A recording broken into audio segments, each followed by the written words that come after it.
Masih dalam pembahasan kita tentang extraordinary prayer atau doa yang luar biasa.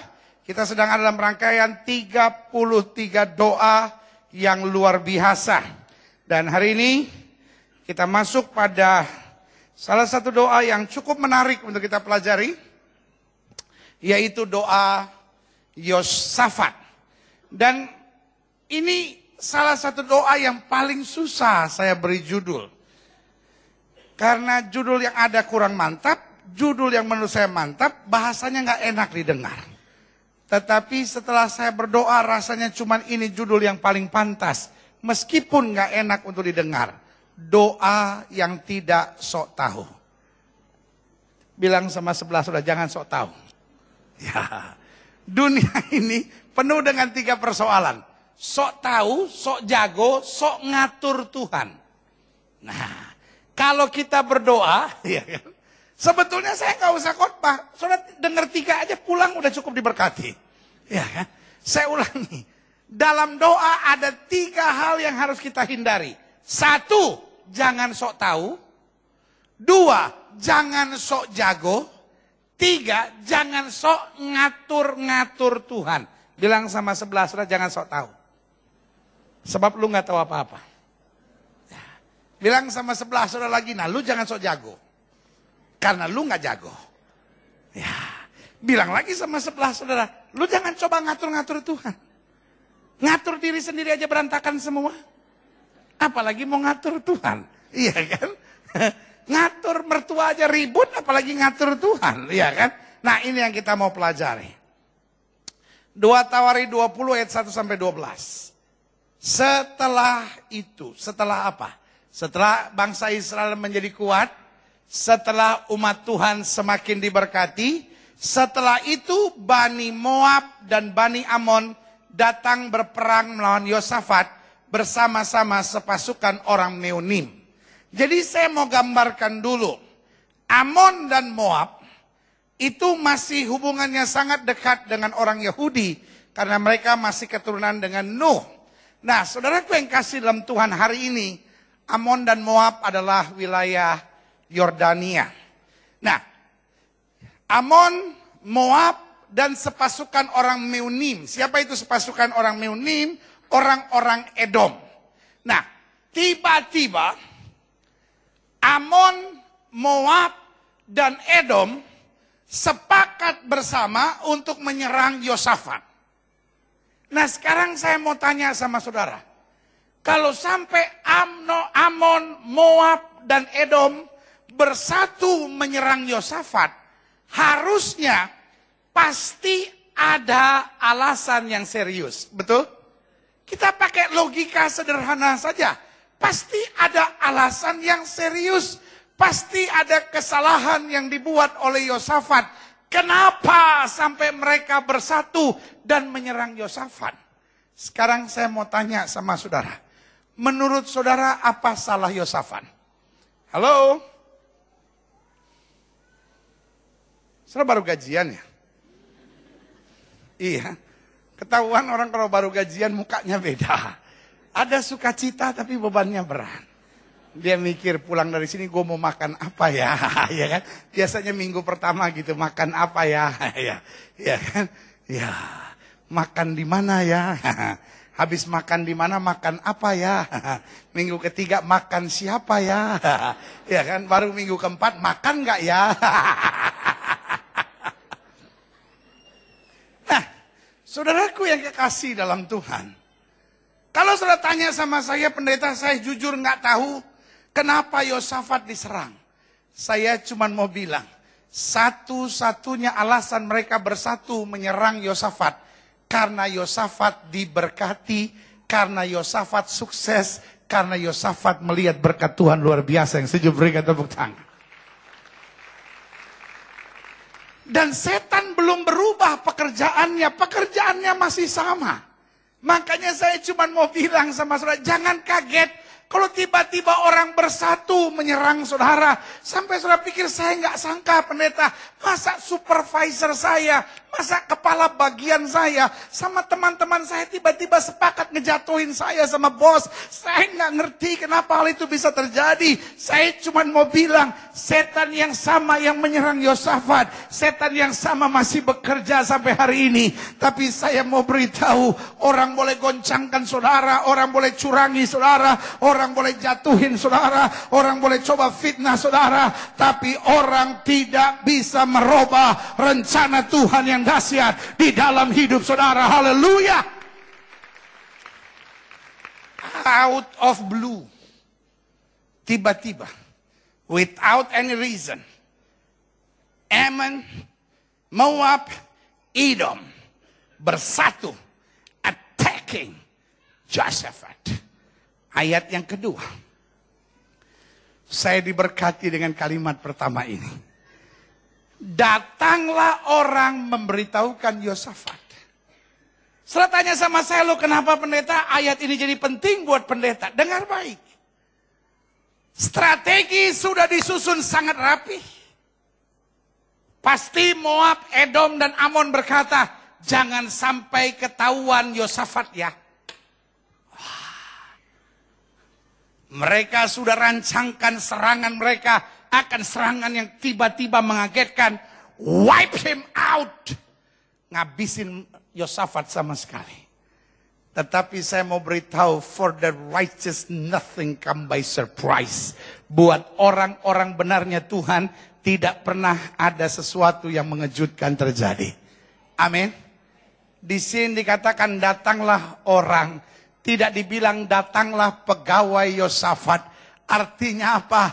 Pegawai Yosafat, pasukan Yosafat berhasil dikelabui. Sampai pegawai-pegawainya Yosafat tidak sadar. Sampai pasukan-pasukannya Yosafat, sampai tentara-tentaranya Yosafat bisa dibohongi. Tetapi kita tidak pernah mampu bisa membohongi Tuhan. Tuhan menyediakan pertolongan tepat buat Yosafat. Berikan tepuk tangan yang meriah. Saudara nggak usah pernah curiga sama siapapun. Saudara nggak pernah perlu khawatir kalau ada kejahatan di belakang saudara, pasti Tuhan akan menyatakannya buat saudara. Amin. Ada saja tuh orang yang Tuhan bisa pakai out of blue, orang yang nggak dikenal, makanya ditulisin datanglah orang memberitahukan kepada Yosafat. Dan ini bukan cuma sembarang orang, dia tahu persis apa yang terjadi. Dia bilang suatu laskar yang besar datang dari seberang Laut Asin. Laut Asin itu laut mati. Dari Edom menyerang tuanku. Sekarang mereka di Hazeson Tamar, yakni En-Gedi. Nah, En-Gedi itu gini. Kalau saudara lihat peta Israel, paling utara adalah Gunung Hermon. Paling selatan adalah perbatasan dengan Mesir. Nah, En-Gedi kira-kira di pertengahan perbatasan Mesir, sehingga dia datang dari wilayah selatan Israel. Saudaraku, orang ini tahu persis what's going on. Sehingga Yosafat sama sekali tidak perlu khawatir. Kenapa? Udah dikasih tahu jelas. Tuhan selalu punya orang untuk menceritakan segala sesuatunya kepada saudara. Amin. Ketika orang sudah siap-siap mau jatuhkan saudara, ada pertolongan yang Tuhan sediakan buat kita. Berikan tepuk tangan. Lihat selanjutnya, ayat 3. Yosafat menjadi takut. Loh, kenapa Yosafat takut? Loh, karena Yosafat manusia normal. Tahukah saudara, beriman menjadikan kita orang normal. Sama-sama bilang beriman membuat saya tetap normal. Jangan ada pengajaran yang aneh-aneh. Oh, kalau kita udah percaya Tuhan, kita nggak mungkin takut dong, kita nggak mungkin khawatir dong, kita nggak mungkin kecewa. Bu, kalau saudara dengar berita yang aneh-aneh, kecewa nggak bu? Marah nggak bu? Emosi nggak bu?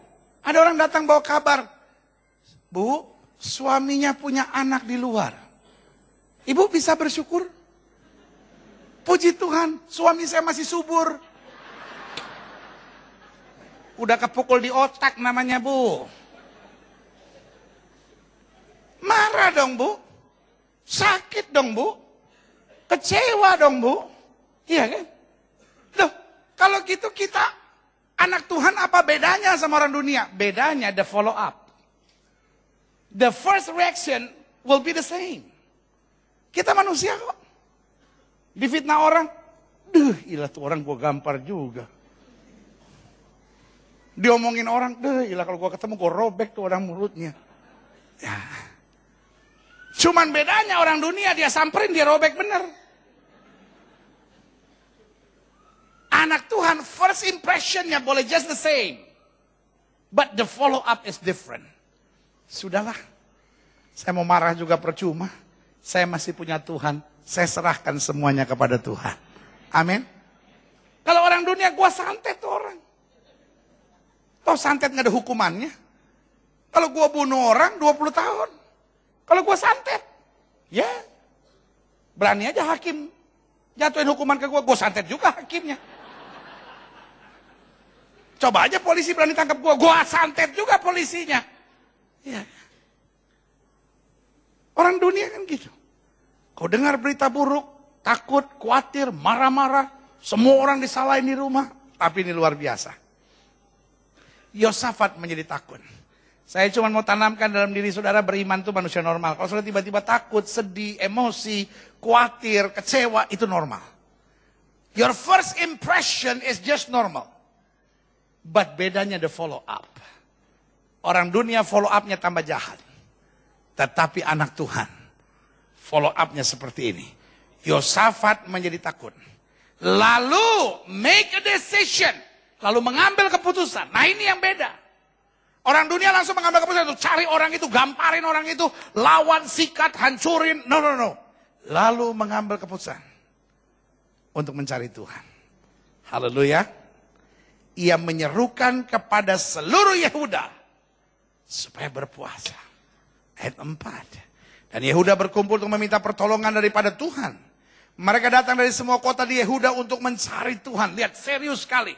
Dari segala persatu mereka berdoa. Ayat 5. Lalu Yosafat berdiri di tengah-tengah jemaah Yehuda dan Yerusalem di rumah Tuhan, di muka pelataran yang baru. Dia nggak gengsi, dia nggak pride. Dia datang hancur hati. Ayat 6 dan berkata, ya Tuhan, Allah nenek moyang kami, bukankah kau ada dalam surga? Bukankah kau memerintah segenap kerajaan bangsa? Kuasa dan keperkasaan ada dalam tanganmu. Sehingga tidak ada yang dapat bertahan melawan engkau. Luar biasa. Dia tidak nyalahin Tuhan sama sekali. Dia tetap akui. Engkau tetap yang terbesar. Tidak akan ada yang bisa bertahan menghadapi yang kau berikan tepuk tangan yang meriah. Ayat 7. Bukankah engkau Allah kami yang menghalau penduduk tanah ini? Dan di depan umatmu Israel dan memberikan kepada keturunan Abraham, sahabatmu itu selama-lamanya. Lalu mereka mendiami tanah itu dan mendirikan bagimu tempat kudus untuk namanya, kata mereka. Bila sesuatu malapetaka menimpa kami, yakni pedang, penghukuman, penyakit, sampar atau kelaparan, kami akan berdiri di muka rumah ini di hadapanmu. Karena namamu tinggal dalam rumah ini dan kami akan berseru kepadamu dalam kesesakan kami sampai kau mendengar dan menyelamatkan kami. Ayat 10. Sekarang lihatlah Bani Amon dan Moab dan orang-orang dari pegunungan Seir ini, dari Edom ini. Ketika orang Israel datang dari tanah Mesir, engkau melarang mereka memasuki negerinya. Oleh sebab itu mereka menjauhnya dan tidak memasukinya. Dia jelaskan sakit hatinya. Dia bilang, Tuhan, salah satu yang menyakitkan, bukankah waktu kami masuk tanah perjanjian, Tuhan tidak boleh membuat kami menyerang Amon, Moab, dan Edom. Dengan lain kata, kami tidak pernah mengganggu Amon, Moab, dan Edom. Kami tidak pernah berbuat jahat kepada Amon, Moab, dan Edom. Kami selalu berbuat baik. Kenapa sekarang kami menerima jahat dari mereka? Tahukah saudara? Membalas yang jahat dengan yang jahat adalah jahat. Gak ada yang bilang amin? Gak apa-apa. Saya ulangi sekali lagi. Membalas yang jahat dengan yang jahat adalah jahat. Sebagian saudara berkata, saya kurang setuju pendeta. Karena buat saya membalas yang jahat dengan yang jahat adalah normal. Saya ulangi sekali lagi. Membalas yang jahat dengan yang jahat adalah jahat. Kalau saudara tanya sama saya, kenapa jahat pendeta? Karena itu berarti engkau masih punya stok jahat dalam hidupmu. Saya ambil contoh. Saudara datang ke rumah saya. Saya sediain bir. Apa artinya? Berarti saya masih punya persediaan bir. Saudara datang ke rumah saya. Lalu saya sediakan air es. Saudara minta bir. Saya bilang tidak ada. Saudara cabut senjata. Taruh di kepala saya. Saya minta bir. Saudaraku. Apapun yang terjadi, kalau di rumah saya tidak punya stok bir. Saudara mau puji saya, saudara mau baikin saya, saudara mau bunuh saya, tidak bisa ada bir. Kenapa? Stoknya nggak ada. Amin. Orang boleh memfitnah kita, orang boleh jahatin kita, orang boleh curangin kita. Kita cuma bisa memberkati dan mendoakan mereka. Kita nggak punya stok jahat. Saya masih punya, pendeta. Kenapa saya tidak bisa mengutuk orang yang menjahati saya? Karena saya tidak punya stok kutuk dalam hidup saya. Amin. Kenapa kita tidak bisa membalas orang yang berbuat jahat kepada kita? Stok jahat udah habis. Paling-paling kita bilang kalau 20 tahun udah begini gua gampar. Tapi sekarang stok gampar udah nggak ada. Ya. Amin. Amin. Ngerti mau saya? Kalau saudara masih bisa mengutuk orang, berarti engkau belum sungguh-sungguh disalibkan. Baru dijepit sedikit, belum disalib. Amin. Iya. Kalau stoknya nggak ada. Kenapa kita nggak bisa nyumpain orang? Kenapa kita nggak bisa ngutukin orang? Kenapa kita tidak bisa balas yang jahat dengan yang jahat? Karena di hatiku yang ada cuma kasih, berkat, damai sejahtera, sukacita dan kekuatan yang sujud berikan tepuk tangan. Dengar baik. Melakukan yang jahat, membalas yang jahat dengan yang jahat adalah jahat. Tetapi membalas yang baik dengan jahat udah gak ada namanya. Karena membalas yang jahat dengan yang jahat sudah jahat. Berarti kalau ada orang yang membalas yang baik dengan yang jahat, dia bukan cuma jahat, dia biadab, saudara-saudara. Jangan tersenyum, dap. Ya. Kalau orang menolong saudara, lalu kau jahati dia, saya beri nama biadab. I am your pastor. And as your pastor, sebagai gembala saudara, tugas saya bukan hanya memberitakan firman. Tapi tugas saya mengarahkan hidup saudara supaya berkualitas Injil Kristus yang setuju katakan amin. Izinkan saya mengingatkan setiap saudara. Kalau orang berbuat jahat kepada saudara, berkatilah. Amin. Apalagi kalau orang berbuat baik kepada saudara. Aduh.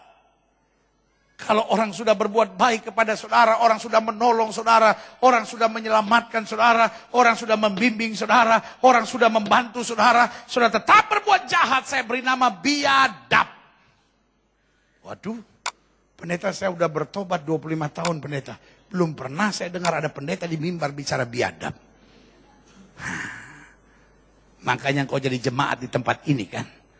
Karena jemaat di tempat ini jemaat yang paling antik di seluruh bumi. Silahkan mendengar kata-kata yang pendeta lain gak pernah pakai kata-katanya. Bedanya karena saya bukan seorang pengkhotbah yang baik. Saya cuma seorang gembala yang sayang pada jemaat yang Tuhan percayakan. Saya mau pastikan hidup saudara naik dan tidak turun. Hidup saudara mengalami kemenangan-kemenangan yang dahsyat. Saya ngomong apa adanya. Saya bukan orang yang pengen disenangin orang. Saya cuma orang yang pengen disenangin Tuhan. Tuhan suruh ngomong apa, saya ngomong. Dan saya tidak mau lihat orang yang ngomongnya Tuhan, Tuhan, Tuhan. Tapi hatinya busuk. Orang sudah berbuat baik sama dia, dia balas yang jahat. Sorry, saya akan bilang itu biadab. Kita bukan orang-orang biadab. Tapi kita orang-orang yang dikasih oleh Kristus dalam anugerahnya yang sempurna. Yang setuju berikan tepuk tangan. Lihatlah.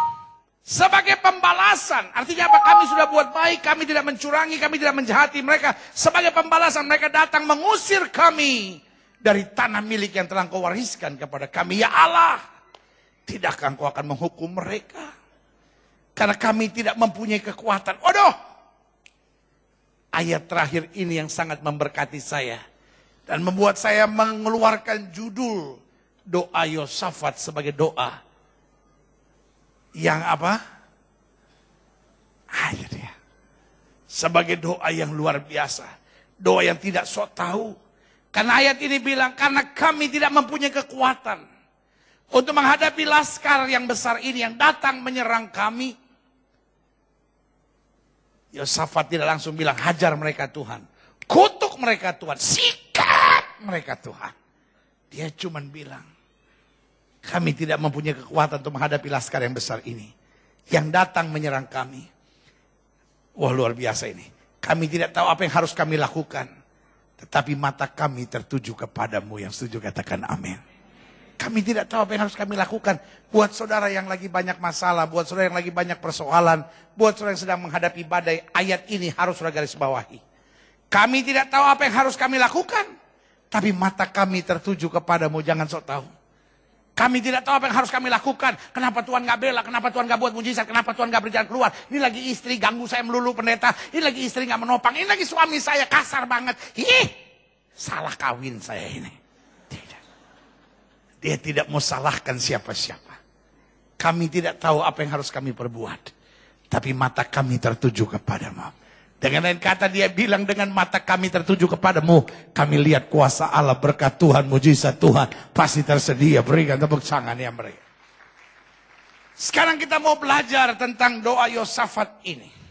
Siapa itu Yosafat? Kita kenal dulu siapa Yosafat pribadinya. Klik.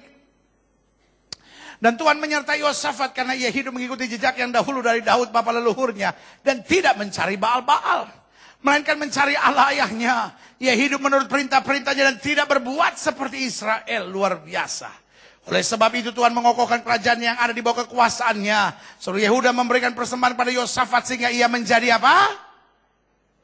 Kaya. Dan ada 4 karakter yang kita perlu belajar. Ada 4 kriteria yang perlu belajar dari Yosafat. Yang pertama, dia kaya. Sama-sama bilang sama saya, kaya. Yang kedua, dia sangat terhormat. Sama-sama bilang sama saya, sangat terhormat. Ada banyak orang kaya, tapi hidupnya nggak terhormat. Iya kan? Ada banyak orang kaya, senangnya pesta narkoba. Nah, sampai dicari BNN. Nah. Sinetron yang paling top hari-hari di TV, yang diperankan oleh BNN. Dicari orang, setiap kali ada BNN, nah itu siapa lagi itu? Ya. Ada banyak orang terhormat, hidupnya susah. Kalau saudara setuju, maka doa saya tahun ini juga. Setiap jemaat yang olehnya Tuhan percayakan untuk saya gembalakan, saya minta Tuhan, supaya Tuhan memberkati dan menjadikan saudara kaya. Yang gak setuju tolong angkat tangan. Supaya saya bilang sama Tuhan yang lain buat mereka jadi kaya kecuali yang angkat tangan. Bikin dia hidupnya susah. Dan jangan cuma dia, supaya tambah diberkati dia. 7 keturunannya susah semua ya Tuhan. Tetapi kaya lalu kawin lagi. Kaya lalu berzina. Kaya lalu membuat orang lain miskin. Kaya lalu menjadi orang yang arogan. Saya beri nama kaya tetapi jahanam. Saudaraku yang kekasih dalam Tuhan. Kaya tapi sangat terhormat. Kaya tapi cinta istri. Kaya tapi tetap tunduk pada suami. Kaya tapi rumah tangganya bahagia. Kaya tapi tetap melayani Tuhan. Kaya tetap menolong orang yang susah. Kaya hidupnya tetap berkualitas firman Allah. Berikan tepuk tangan yang meriah. Selanjutnya. Yosafat makin lama makin kuat, menjadi luar biasa kuat. Di Yehuda ia membangun benteng-benteng dan kota-kota perbekalan dahsyat. Ada 2 tambahan lagi sehingga lengkap menjadi 4. Yang pertama apa? Kaya. Yang kedua apa? Sangat terhormat. Yang ketiga apa? Kuat. Nah ini penting. Orang kaya banyak musuhnya. Karena orang kalau kaya banyak orang akan iri. Banyak orang tidak suka. Banyak orang ingin menjatuhkan. Banyak orang ingin mencelakakan. Hanya dengan menjadi orang sukses dan diberkati saja, sudah create enemies. Makanya harus kuat. Jangan karena mentang-mentang kaya, lalu kalau ada orang jahatin, sudah balas. Ada orang ngomongin, sudah samperin, sudah hancurkan. Jangan. Tetap kuat. Tuhan sumber kemenangan kita. Amin. Dan yang keempat, apa tadi? Mana tadi? Ayat tadi, kembaliin, klik. Dimundurin bos. Ya, dan ia membangun benteng-benteng dan kota-kota perbekalan. Sama-sama bilang sama saya, membangun. Kalau sampai Tuhan buat kita kaya dan sangat terhormat, tujuannya supaya kita bisa membangun. Suami membangun keluarga dengan betul. Istri membangun keluarga dengan betul. Anak-anak muda membangun, para pengusaha membangun. Bukan menghancurkan, bukan menginjak orang miskin. Bukan bersaing sama siapapun, membunuh orang lain. Ada banyak orang kalau dia kaya, dia matiin semua orang supaya dia jadi lebih kaya. Kaya, sangat terhormat, kuat, dan membangun. Amin. Siapa yang rindu kriteria itu boleh ada dalam hidupnya di tahun ini juga. Jangan buru-buru turunin. Saya pengen hitung betul-betul supaya saya tahu doain siapa. Sama-sama bilang sama saya percaya saya akan kuat. Saya percaya saya akan sangat terhormat. Saya percaya saya akan kaya. Saya percaya saya akan membangun. Yang setuju berikan tepuk tangan yang meriah. Tapi sayang Yosafat punya persoalan serius. Lihat selanjutnya, klik. Ketika Yosafat kaya dan sangat terhormat. Ia mulai tidak hati-hati. Ia menjadi besan Ahab. Dan kalau sudah baca sejarahnya, banyak persoalan terjadi karena apa? Hubungannya dengan orang-orang yang tidak percaya. Saya cuma mau bilang, kalau Tuhan sudah membuat hal-hal dahsyat dalam hidup saudara, hati-hati dalam hidup.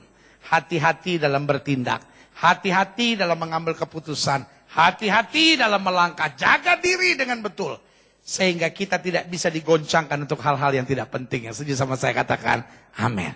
Nah, apa jawaban Tuhan dan sikap Yosafat dalam situasi yang sangat genting dan sangat serius, di mana Yosafat sampai berkata, kami tidak tahu apa yang harus kami lakukan, tapi mata kami tertuju kepadamu. Klik yang pertama. Lalu Yahasiel bin Sakaria bin Benhaya bin Matanya, seorang Lewi dari Bani Asaf, dihinggapi roh Tuhan di tengah-tengah jemaah. Dan berseru, camkanlah hai seluruh Yehuda dan penduduk Yerusalem dan Tuanku Raja Yosafat. Beginilah firman Tuhan kepadamu, janganlah kamu takut dan terkejutkan laskar yang besar ini, sebab bukan kamu yang akan berperang, melainkan Allah. Sama-sama bilang sama saya, Yahasiel. Nah, ini pelajaran pertama yang kita perlu belajar. Di saat semua orang sedang genting, ada satu yang dipenuhi roh Tuhan dan dia memberi kata-kata membangun. Hari-hari ini kita terlalu banyak dengar berita negatif. Yang setuju sama saya katakan amin. Istri mengeluarkan kata negatif, suami mengeluarkan kata negatif. Saya bisa bayangkan semua lagi panik. Kalau ada satu saja yang ngomong negatif, wah Yosafat memang roh Tuhan sudah undur dari kamu, habis. Tapi Yahasiel membawa kata-kata penuh kedamaian. Saya cuma mau bilang, saya berdoa kepada Tuhan untuk setiap jemaat yang Tuhan percayakan untuk saya gembalakan.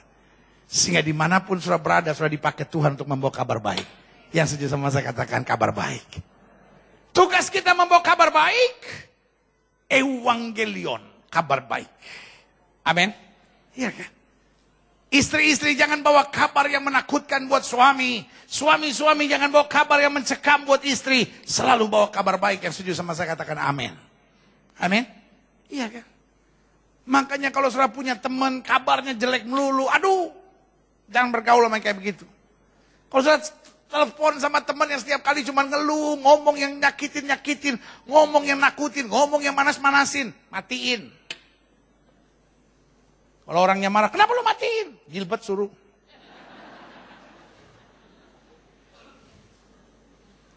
Kalau sudah punya teman, BBM-nya terus broadcast message yang negatif-negatif. Minum ini cancer lah.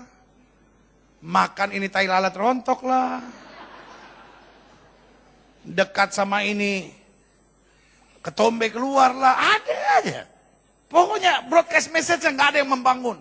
Selalu negatif ini. Ngomongin orang, ngomongin gereja lain, ngomongin hamba Tuhan. Yang kayak gitu delete. Karena kalau enggak, salah ikut forward, ya kan? Setelah jadi ngomongin sama orang, gue sih gak tahu kebenarannya sih, tapi gue katanya dapatnya begini. Masa? Iya kan? Makanya selalu saya bilang, berita negatif itu menular. Kita membutuhkan anak-anak Tuhan yang dipenuhi Roh Kudus, selalu membawa berita positif yang membangun dan menguatkan, berikan tepuk tangan. Yang kedua, 2 Tawari 20 ayat 16 sampai 17, besok haruslah kamu turun menyerang mereka. Mereka akan mendaki pendakian Ziz. Waduh, luar biasa. Sama-sama bilang sama saya, besok. Siapa yang tahu tentang besok, saudara? Ada. Tapi lihat, besok harus kamu turun menyerang mereka. Tuhan bacain semua apa yang terjadi. Besok mereka akan mendaki pendakian Sis. Kamu akan mendapati mereka di ujung lembah, di muka padang gurun Yeruel. Gak ada yang tahu tentang esok. Tapi segala sesuatu tetap ada di tangan Tuhan Yesus. Apapun yang dia mau pasti jadi. Apapun yang dia mau tidak akan terjadi. Yang setuju katakan amin. Bayangin mereka lagi takut, suruh menyerang.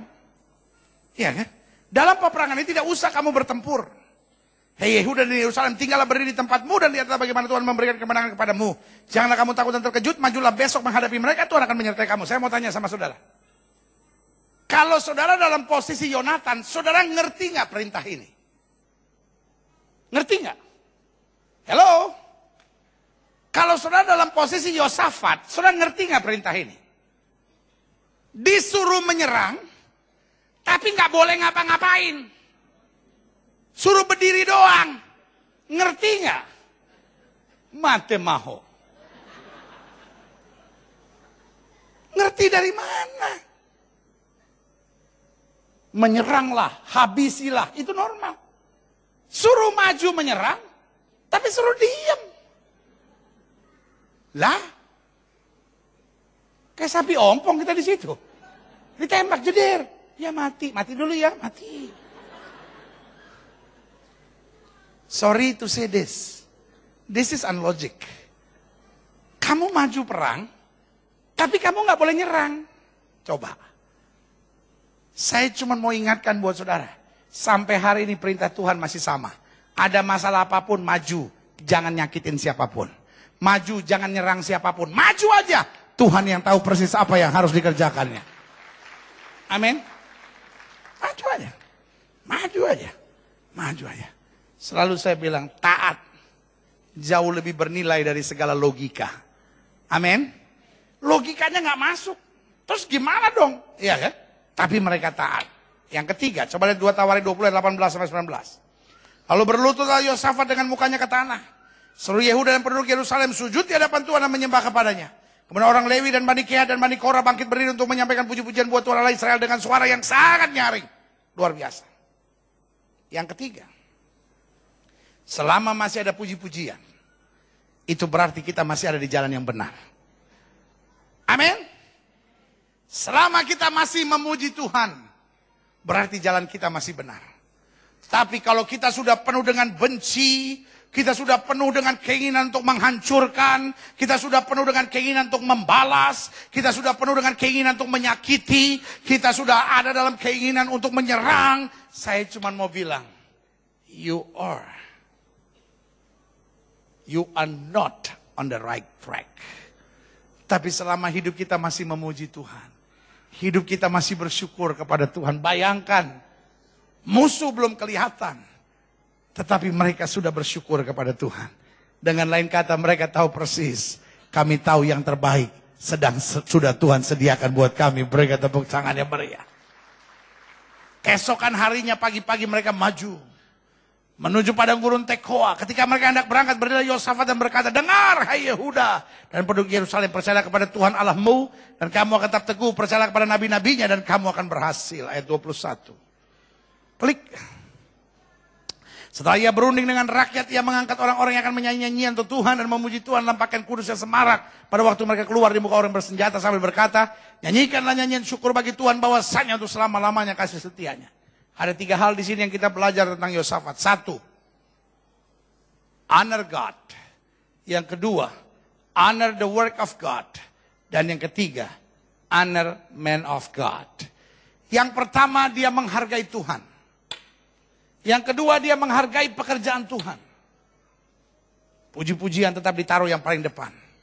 Dan yang ketiga, dia belajar menghargai man of God. Amin.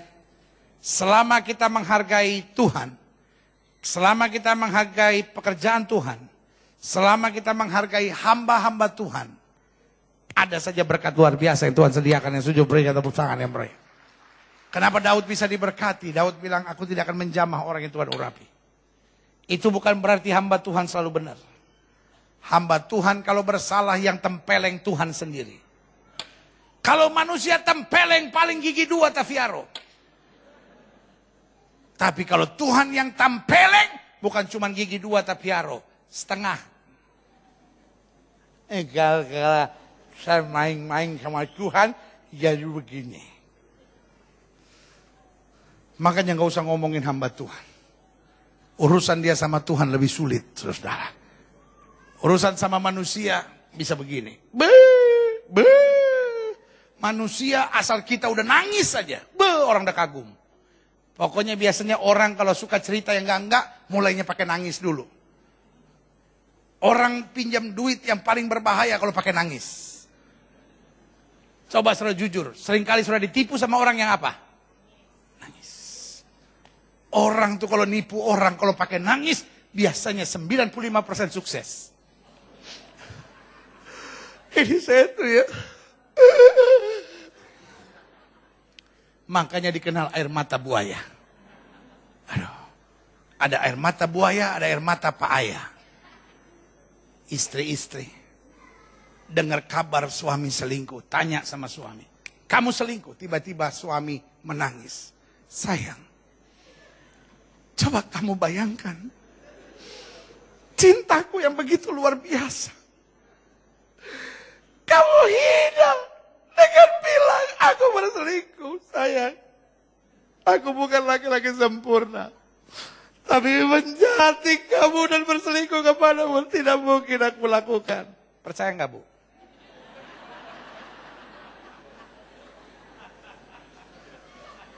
Saya ngomong begini bukan karena Alkitab mencatat, tapi saya ngomong begini karena gue udah sering ditipu orang. Dan saya nggak mau lu ditipu orang. Ya kan? Jadi saya sudah belajar. Saya sekarang paling takut sama orang yang nangis. Kalau saudara mau konseling sama saya, gak usah pakai nangis. Sebab gue udah baca kartu itu. Iya kan? Pendeta. Dalam hati saya, dulu udah lewat gue. Itu kelas air mata waktu 7 tahun pertama pelayanan. Udah sering gue dikibulin orang. Jadi sekarang kalau saya lihat orang nangis, saya tinggal... Ku menangis, kau terdiam. Ku menangis, kau tertawa. Aduh, hari ini saya cuma mau ingatkan buat saudara. Honor God. Honor work of God. Honor man of God. 3 hal ini kita jaga. Saya cuma mau bilang. Di hadapan manusia kita bisa berliku-liku. Tapi di hadapan Tuhan, segala kebenaran dinyatakan, diungkapkannya. Berikan tepuk tangan. Selanjutnya. Klik. Aha. 2 Tawari 20 ayat 22 sampai 23. Ketika mereka mulai bersorak-sorai dan menyanyikan nyanyian pujian, dibuat Tuhanlah penghadangan terhadap Bani Amon dan Moab. Dan orang-orang dari pegunungan Seir yang hendak menyerang Yehuda. Sehingga mereka terpukul kalah. Jadi kurang lebih ceritanya begini. Mereka mulai bersorak. Lalu orang-orang Edom, sepasukan orang Meunim dari pegunungan Seir itu. Orang-orang Edom ini pikir, waduh, kayaknya bangsa Israel gak kuat. Daripada kalau kita nyerbu bersama, akhirnya hartanya harus dibagi 3. Mereka mulai serakah. Mereka sikat Amon dan Moab. Karena mereka pikir, toh kami juga bisa kok menyelesaikan sendiri bangsa Israel. Kita hadang aja ini Amon dan Moab. Akhirnya terjadi pertempuran. Bukan kepada orang Israel, tapi antara orang Edom, orang pegunungan Seir, sepasukan Meunim, yang menyerang Amon dan Moab. Ayat 23. Lalu Bani Amon dan Moab berdiri menentang penduduk pegunungan Seir, hendak menumpas dan membunuhkan mereka. Segera sesudah mereka membinasakan penduduk Seir, mereka apa? Haha. Saya bisa lihat nggak di sini? Ada 3 yang bersatu. Edom, Moab, dan Amon. Sekarang waktu bangsa Israel mulai maju, sama-sama bilang sama saya, makanya saya harus maju.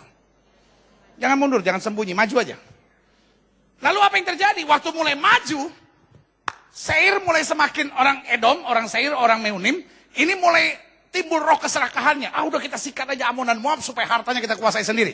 Dia hajar tuh Amon dan Moab. Dua. Tiba-tiba Amon dan Moab lebih kuat. Dia hajar lagi di orang Edom. Nah, waktu dalam pertempuran ini nggak tahu siapa yang salah. Tiba-tiba waktu Edom sudah habis, Amon marah sama Moab, Moab marah sama Amon. Dong deng dong, kata orang Manado bilang. Dorang deng dorang baku sika, baku bunuh, baku gigi. Ya kan? Dong bagi, ceger. Saya bisa bayangkan nggak?